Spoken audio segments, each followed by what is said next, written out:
Hello, this is a Squarespace do-it-yourself tutorial on creating banner images in the Flatiron template. So Flatiron's a really nice template that I actually just started doing some sites in.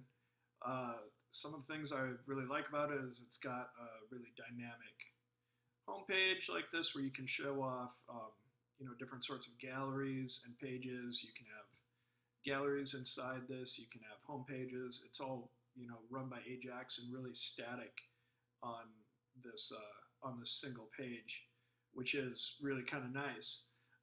But when you get to some of the pages, it gets real boring real fast.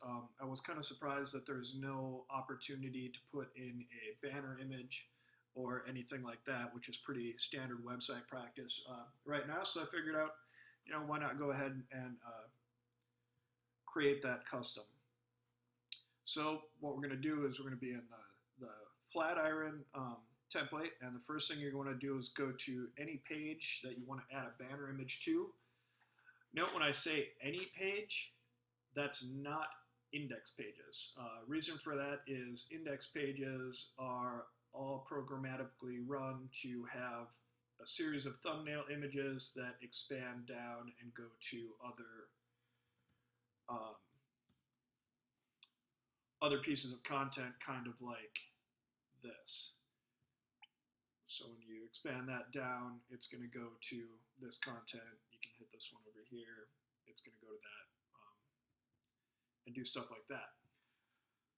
But to get a banner on any of these other pages, any page that's not an index page, we're going to go ahead and add an image to that page.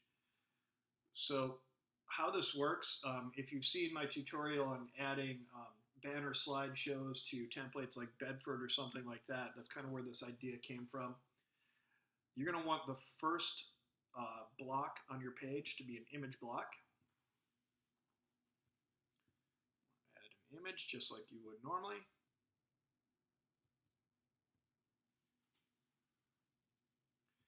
Don't want a caption. Don't want a light box or a stretch. Basically, none of these options are going to mean anything because we're going to rip this image out of here, get rid of the block, and reuse it somewhere else. So just go ahead and add your image, hit apply, hit save. So we've got an image block as the first thing on the page. Now, if we go and look at our page when we're not logged in, you'll notice how it doesn't go edge to edge. On an even larger monitor, you're going to have quite a bit of room off to the side. It doesn't look like a banner image because it's not, it's just slapped on there. So how are we going to make it go into a full width banner image? Let's go back to, I'm going to get back to my Chrome here. We're going to need a couple of things. First, we're going to put some jQuery on the site. And if you haven't seen my tutorial on how to do that, I do have a tutorial on how to set up jQuery for your site. But you're going to want to go to your advanced settings. So settings, advanced. You're going to want to do some code injection.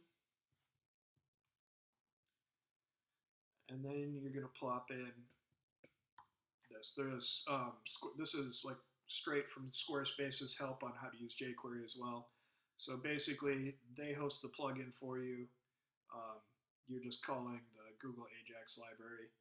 So paste in that code in your header code injection, and that'll give you the ability to use jQuery or JavaScript, or jQuery on every single page, which is what we want. Now we want to actually create that banner image on the page. So we'll go to, we'll do it globally, I suppose. So pages. I did this just on one home page on my other site. So we'll go to advanced. We'll go back to that code injection. Sorry about that. And we'll run a new bit of script. And paste in our function that will give us banner images. Okay, so how this breaks down is we're saying function, we're not using document ready or window load or anything like that because we want this to be one of the first things that happens. So we're saying, okay, do this function if this little exclamation sign is a negative. So if the body is not SQS edit mode and the body is not a page index, so if you're not in the page editor and you're not in the page index, so in other words, if you're logged out and in the page index, then create this image variable, go to your navigator, find the first image block and what image it has, and then we're going to create a banner out of that image by finding out where it is in Squarespace. And then we're going to say that goes before the container. So before the container, the home page or the entire page container, we're going to add an image tag with a search URL of whatever this original image was, and we're going to give it a class of banner image and then close that tag. Then on that same container, we're going to add class has banner. We basically do that so we can run some whatever custom CSS we want, saying that, okay, this container has a banner image, so we're going to treat it a little differently from ones that don't. And then we're going to say for the navigator, which is the entire page, not just the container, find the first image block and get rid of it. So we're basically cleaning up the scrap that's left over after we make it into a banner image. So we'll save that.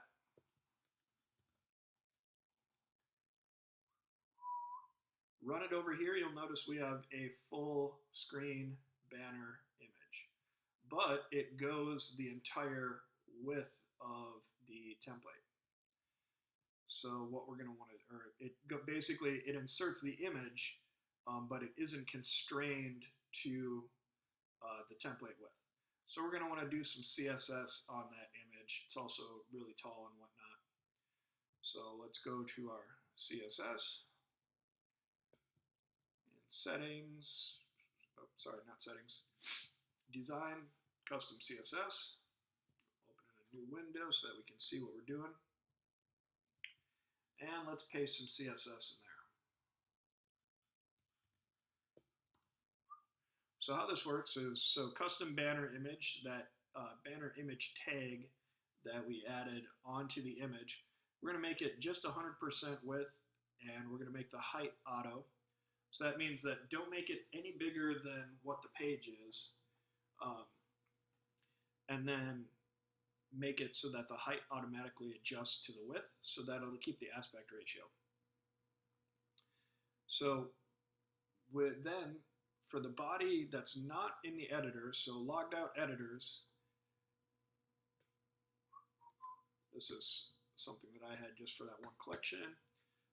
If the container has a banner image, then get rid of the margin on top of the container and adjust the padding on it.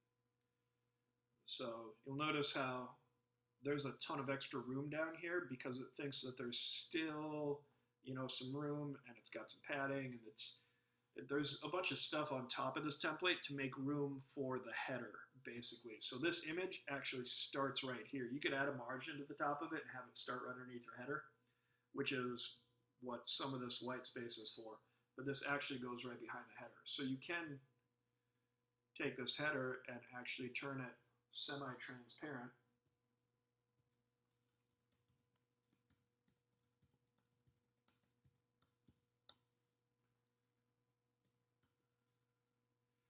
And get, see that image behind your header, like that.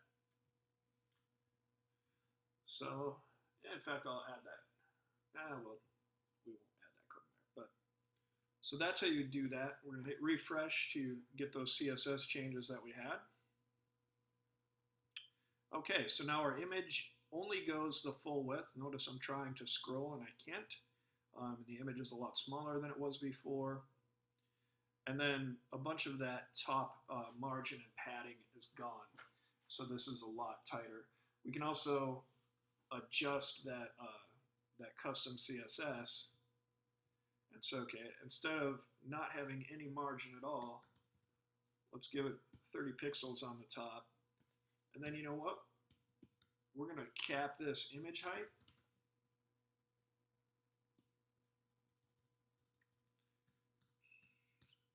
Actually, hang on. We'll do that image height here in a second.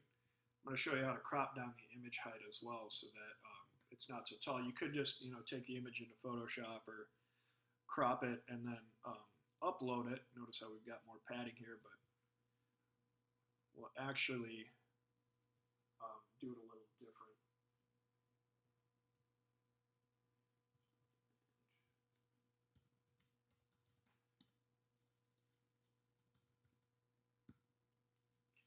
So basically I set a max height of 300 pixels, but you notice how the image is squished. So we're going to adjust our script and give another container on that image. Something so that we can crop down the container and still have the image in behind it. So let's go settings, advanced, code injection. So here we were saying, okay, we've got an image, but I want to put a div around it with the class of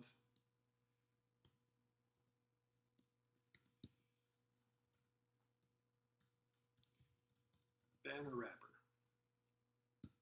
And then over here, we'll close that div. So if we refresh over here, our image is still there. We'll go inspect. So I was right clicking or two finger clicking to bring up the inspector, which is the handiest tool in any browser if you're going to do any sort of custom work at all. So now our banner image class that we made above the container has a wrapper div of banner wrapper. So what I can do in my custom CSS is, once I get back to it,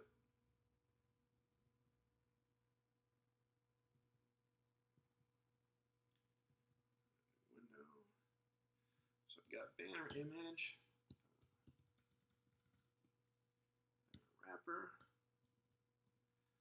Notice I like to use nested styles just so it's easy to figure out what's going on so that I know that banner image lives within banner wrapper.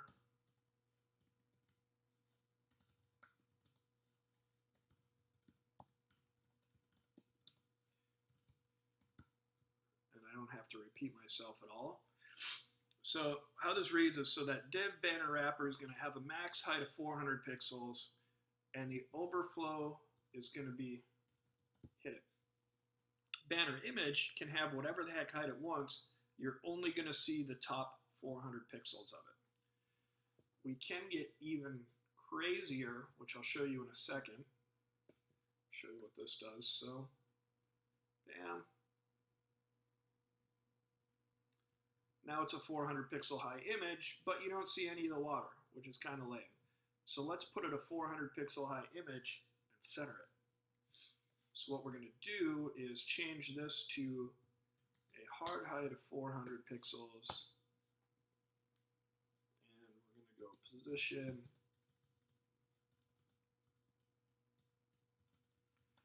relative. And on here, go position,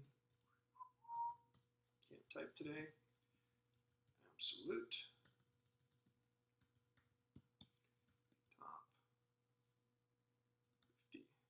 Left 0.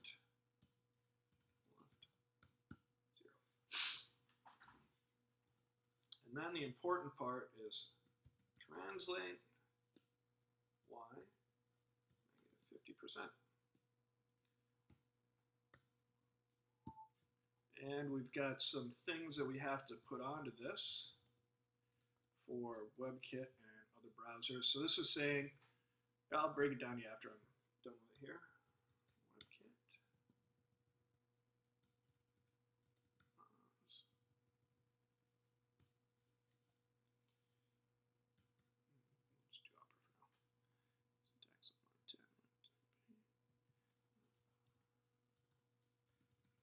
I usually use Sass, so I'm not used to having to type in the actual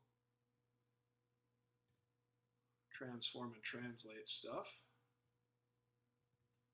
So I think I got this right. Okay. So basically how this works is this is going to have a hard height of 400 pixels. We should adjust that for a phone or for smaller sizes, which I'll do in a second. Anything beyond that, don't show it. Make it so that everything within this is relative to this banner wrapper. And then since this lives inside it, we're going to say, okay, so relative to this, absolutely position this banner image at starting at 50%, so it's going to start right here. This will be the top of the image. On the left side, which it's going to say, okay, go all the way to the left, and we're already telling it width is 100%, so it's still going to go all the way across. We're just adjusting it vertically.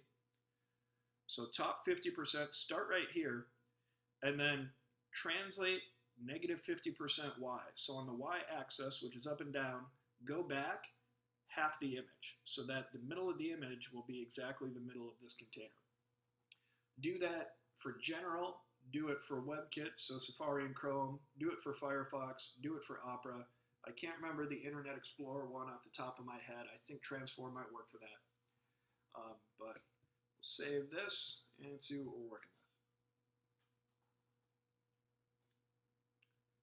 with. Okay, so that worked out pretty good. We've got 400 pixels, hard banner, no matter what the image size is, but you'll notice here we got something weird happening. So we'll deal with that in a second. So the image, if we look at it, is actually ends right here, starts way the heck up here, but we're only seeing the 400 pixels that we want to see, which is great. But now what happens if we want to deal with that on a mobile device? So your screen's getting smaller, all of a sudden your image isn't 400 pixels high, you're going to get all of this weird space. So we could do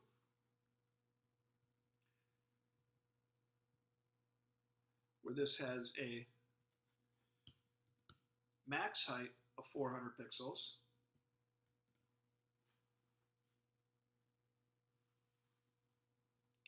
Except for that's not going to give it anything. And the reason for that is it's got a max height, but there's no height. As soon as we did position relative, this image no longer has a real height. So it's not telling this how tall to be. So we can't do that, but what we can do is go media, screen, and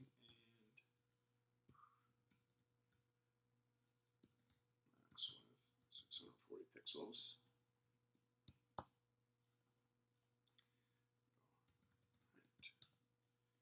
200 pixels. So what this is saying, since I've got it inside my banner image, is this is saying, so for anything that has a screen and is smaller than 640 pixels, make this height of this banner 200 pixels instead of 400. So if we go back here, oops.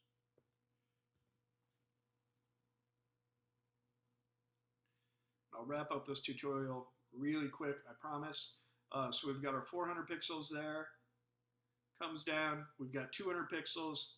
Only thing is they're hidden behind the menu. So you can play with your padding and your height and kind of figure out what you want to do from there.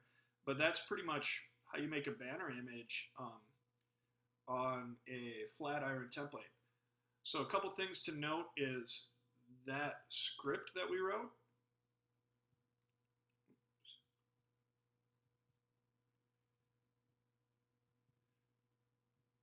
right here. So this is for any page that's not an index page, that's not being edited. So if we went to contact and we had an image, it would automatically pull the first image into the banner image. What we're going to want to do is set some rules on that if we want to limit it, if we don't want to have this on every page. So your bodies all your pages have IDs that you can get through the inspector, body ID, they're all unique. So right now, I'm saying this is expecting it to pull a banner image because I've got that 400 pixel height on there, and it doesn't have one. So I'm just gonna want this for the about page. So we'll go through and we'll edit a couple things real quick. So if body ID is not in editing mode and body ID is not an index page, then do all the rest of this script. So those are the only things that we need to add. I want it on just this one page. Save. Still works on that one page. Now we've got to adjust our CSS for this page. So we'll go back to CSS.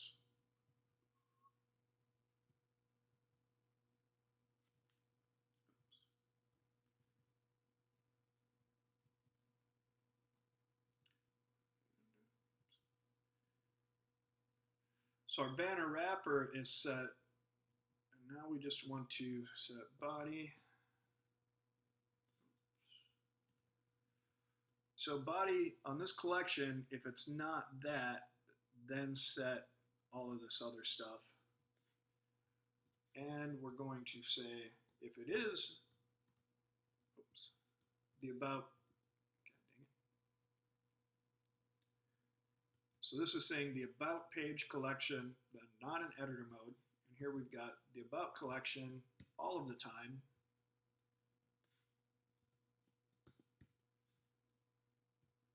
Do all this stuff.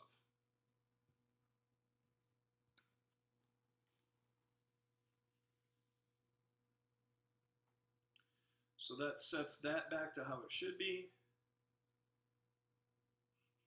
We still got it on our about page. So that's how you would do it on one page. You just add your collection ID from your inspector, and that'll keep things to just that one page. And that's how you do a banner image in Squarespace. So one thing to note, I'm on the about page here. This is the last thing, promise. About, let me refresh. So there is no image in my editor. It can't find anything. That's because I'm not actually in editor mode quite yet. If I go to the page content, there's my image. I can switch it for whatever I want. Don't be scared if you don't see it up here. It will work here, and it will work when you're actually editing the page. With that, have a great day and have fun doing some Squarespace.